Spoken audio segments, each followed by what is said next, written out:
And even in the world, like I think there's maybe 3 or 4 pairs on the market max. Here we have another crazy sneaker.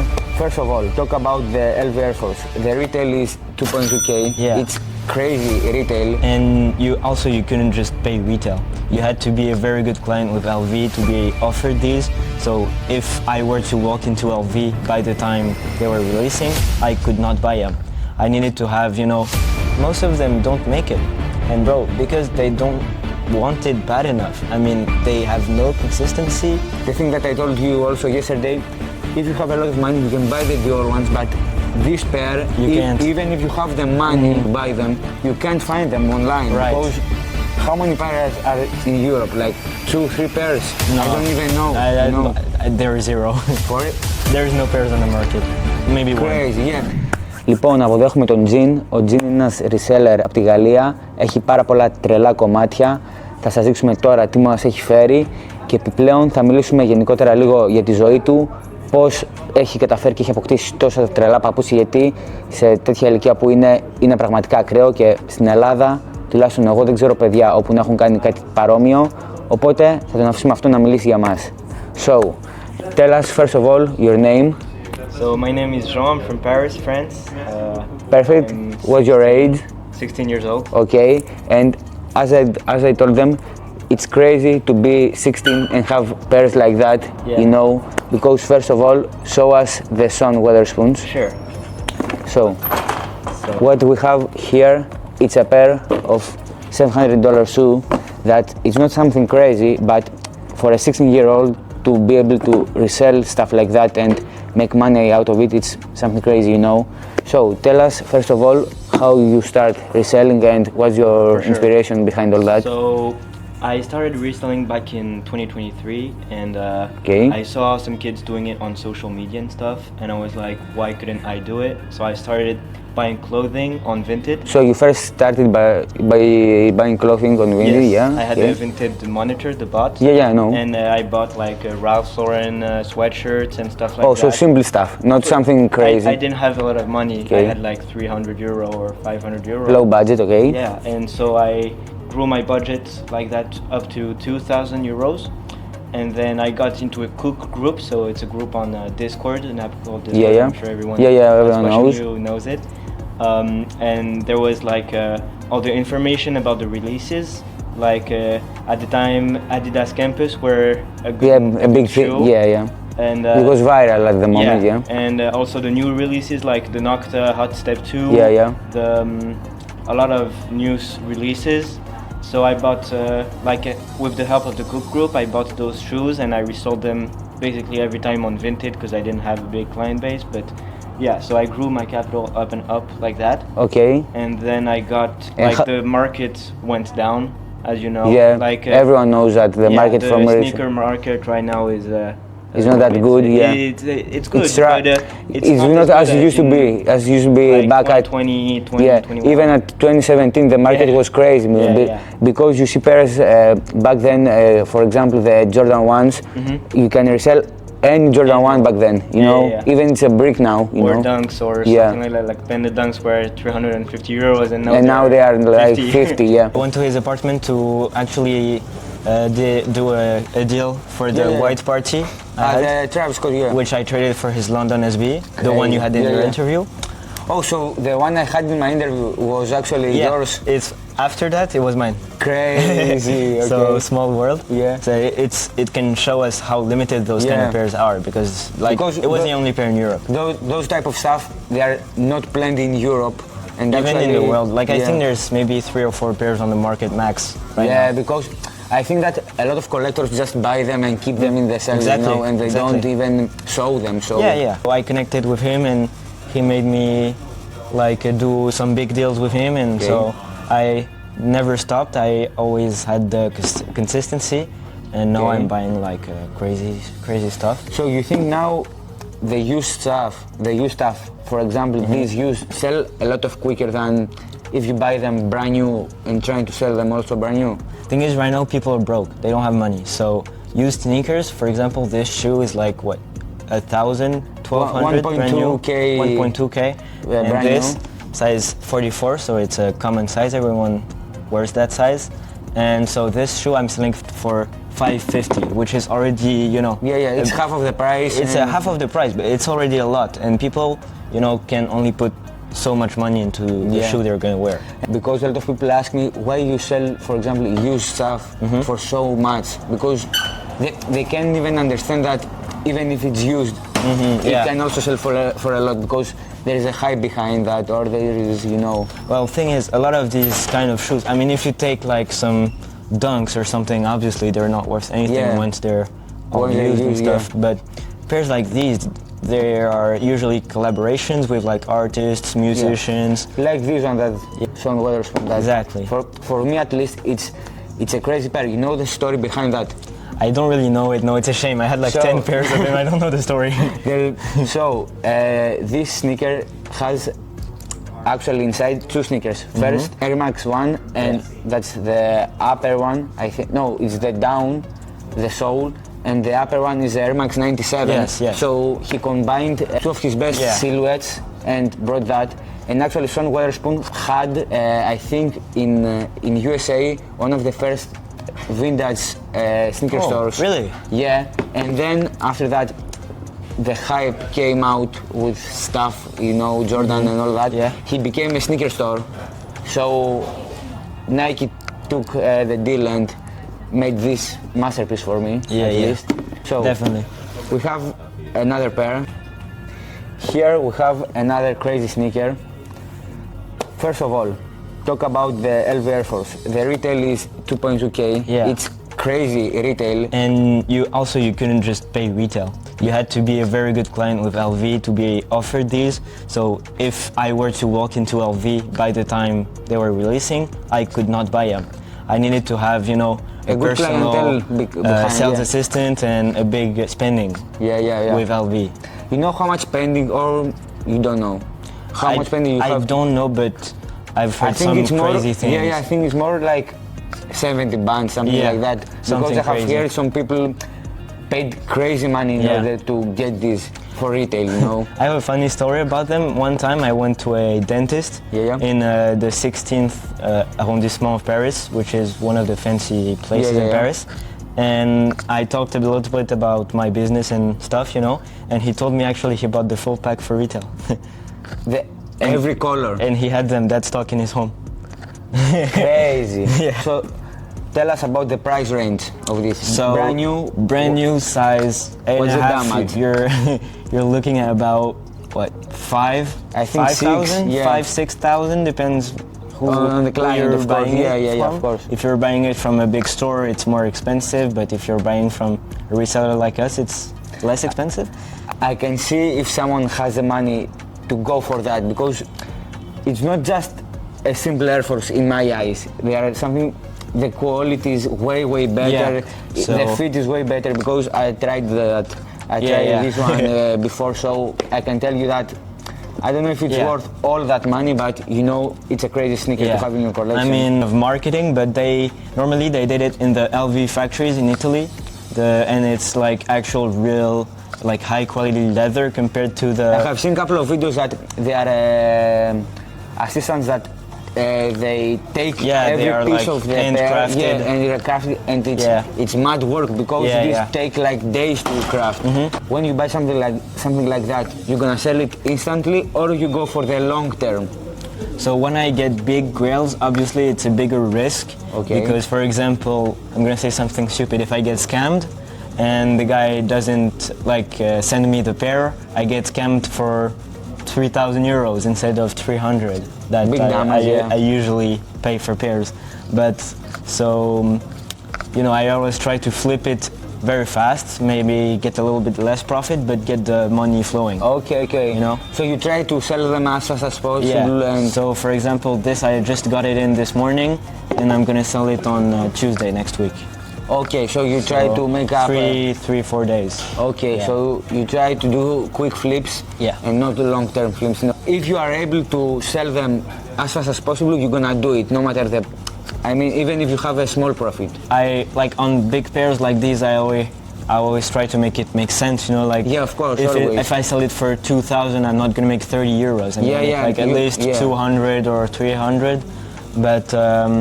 I always try, to flip it fast, and I'm not gonna wait 2 months to make 500 euros. Yeah, of course, it doesn't worth your time, your money. Exactly. Yeah. Let's talk about the huge box Sure. over there. Oh, the huge box? The huge box okay. first. You open it.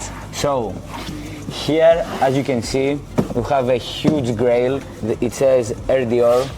So, if you know, you know. yeah, it's a crazy price. So this is DS, right? Yeah, DS, brand new. So here we Look have at the soles, they are really, really the icy. Jordan 1 high, Dior one, icy as fuck. Okay, crazy. And this is a size 44, size 44. 10. Okay. So big size. Big size and very Money size. profitable. Yeah. So Money size. the Dior ones, they made like 8,500 pairs. Exactly, and they are numbered. Yeah, so you definitely know if they are a real pair or a fake Yeah. pair, because if it's a number pair, you can do a lot of stuff, So tell me about this pair, how you were able to get it, or what you did, you traded, you bought it straight away. So I'm gonna tell you the story since the beginning. Basically what I did is I bought a Jordan 1 low Travis Scott white party. The white party, for yeah. 6,700 euros. Crazy price. 6.7k, yeah. so a good deal. And then I traded it for the London SB. So I traded my London SB for 2 LV Air Forces, brand new, both of them, plus another pair which we're going to present after. In a few minutes. Yeah. And also a SB Dunk Tiffany. So Crazy pair. For me, it's gorgeous. It's not that expensive. Like it's one expensive, of my but favorite sneakers I own. Yeah. Like it's gorgeous, but it's not that crazy price. Yeah. It's crazy price, but not that. The details are like really nice. The quality of the materials on it are good and everything. But so I traded the SB Tiffany and also a Jordan 1 Off-White Energy, the Europe exclusive. I know. And 3 Jordan 4 Brick by Brick. Yeah. For this pair right here. So you traded a whole bunch of sneakers? A whole bunch of really just to get big that sneakers. Crazy sneaker. Yeah. What's the price that you're gonna say? Probably 6,000. Crazy price. Yeah. And for me it's a steal, because I have seen pairs go for 9, 10k. Yeah, of course. And even brand new size 44, it's a crazy price. Yeah. And we finished with the Dior one, and let's show, not expensive, but one of the most rare sneakers. So, for the ones that they don't know, these are the DJ Khaled ones, FNF pair. So, DJ Khaled, obviously everyone knows. Here is with the best sign behind, and you know the cool story behind those. So, DJ Khaled, the name, you know the name of the sneaker? Grateful, yeah. So, the name, Grateful, they made that pair with Nike just because they are so happy with the birth of his son. So he wanted to give something back to the community. So he brought that pair out, and that pair at Stadium Goods in New York City. So a very big store. Yeah, huge, because also that day DJ Khaled was signing the pairs, not these specific pairs, but other pairs, and also he was taking pictures and stuff like that. So it was a big moment for him, not because of that, but also because it was the birth of his son. And he can meet the community. And he wanted to make something. The thing that I told you also yesterday, if you have a lot of money, you can buy the Dior ones, but this pair, even if you have the money to buy them, you can't find them online. Right. Because there's one on eBay that's stuck for like 15 bands. That's crazy. Yeah. But if I'm being honest, I didn't sell them. I traded them for a Air Force 1 Louis Vuitton. Okay. Size 44, so bigger sizes, Big size, they go more for more. Expensive, yeah. But so let's say in a hypothetical scenario that a guy that's at your age wants to start again from the beginning, a resell store, or for example a resell page at first and then goes to a store. Tell me a few things that you will say to them to keep away, or I think it's a really, really good question, because I see a bunch of kids starting. Like every day there's like 10 new accounts following me. And they fail. And most of them don't make it. And bro, because they don't want it bad enough. I mean, they have no consistency. They will sell like 2 pairs and then quit. And so the first advice is consistency, okay? Consistency. Like I've been doing this for 2 years. I never quit. Every day I'm doing it. And I spend a lot of my time, too much time actually, doing it. I can see. Of course, yeah. Because you know, there's school and all that. This year I have big exams at the end of the year, so I'm gonna slow down a little bit, unfortunately. But these kids, like, they're years younger than me and you, so they don't have that much shit to do in school. So the first one is consistency. Okay, when it comes to sneakers and stuff like that, what's your advice? Used stuff, brand new stuff, more expensive, more stuff that they can afford? If you start, you don't have a lot of money, right? So probably used to start off, like something on Vinted or eBay. You can get pairs Like a for Jordan cheap. 4, for example. Jordan 4 or An SB Dunks, exactly, yeah. or Jordans. I mean, it's the classic option, but you can go There's wrong always with, someone who's gonna buy it. Jordan 4s and SBs are the silhouettes that most people actually like, and they are not going only for the hype. Yeah. Maybe for the Jordan 4s are going for the hype a little bit, but SBs are actually that they are interested in the shoe, you know.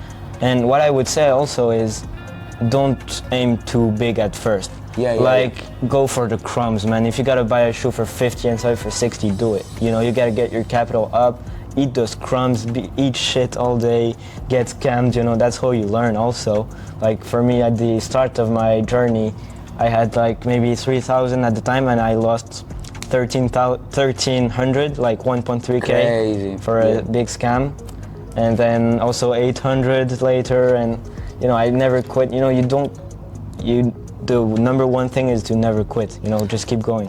For real, it's really important not to get scammed, but to learn from those type of stuff, because also scams are part of the process, you know, and it's completely logical. From what I have seen, and because I have talked with a lot of people that make serious money in the resale business, they have always been scammed in a different ways in the past, and now they have learned, and that's the reason that they have grown their business so much. For example, because I know a guy from Amsterdam that I will actually go in 2 weeks, that he got scammed like 2K. Yeah. And it's big money, you know. I would say in total I got scammed like 5,000 euros Crazy. in my entire reselling journey. So obviously when you say that, you're like, oh, what the fuck? Why am I doing this if I'm getting scammed for so much? But at the end of the day, I think since the start I made maybe double that, or even triple. Most importantly, because money you can get it from, you can just get a job and make money, but I got the experience out of it. I think that's the number one thing. And you get to meet some great people like you, and meet some great clients that become friends, and other sellers also. I really love about Resell, that you can meet guys that have the same passion. Yeah. And it's crazy because for me, when I am in Greece, I don't have a lot of people that know about that type of stuff. They don't actually spend time reselling or you know, just love sneakers. They don't love sneakers that much. So being able to travel, meet people, and at least talk about sneakers and the culture, because for me it's a big thing, the culture. It's not everything about the money. Of course, it's a big part of the money, but culture is also really important, you know, because nowadays the culture is going all the way down. Yeah, the hype is going down, but that's why the people that are really interested in sneakers are still there, you know. Like exactly. That's why I think that there are few and really good people now in the industry of resell or sneakers or whatever you're gonna say, you know.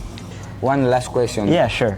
So when it comes to huge sneakers, you have a pair in mind that you have a certain goal. For example, my goal is to buy Yeezy Red Octobers. Oh. You have something like that in your mind, or you just go with the flow and you normally, like for my business day to day, I go with the flow. What I can buy for a good price, I buy it or trade it. But what's one sneaker that you say, I'm proud of me, that I have in my hands? Well, the first one was the first big one was the SB London. Yeah. Because that's one of the 3 pairs in the city pack, so it's a big shoe. And also the LV Air Forces.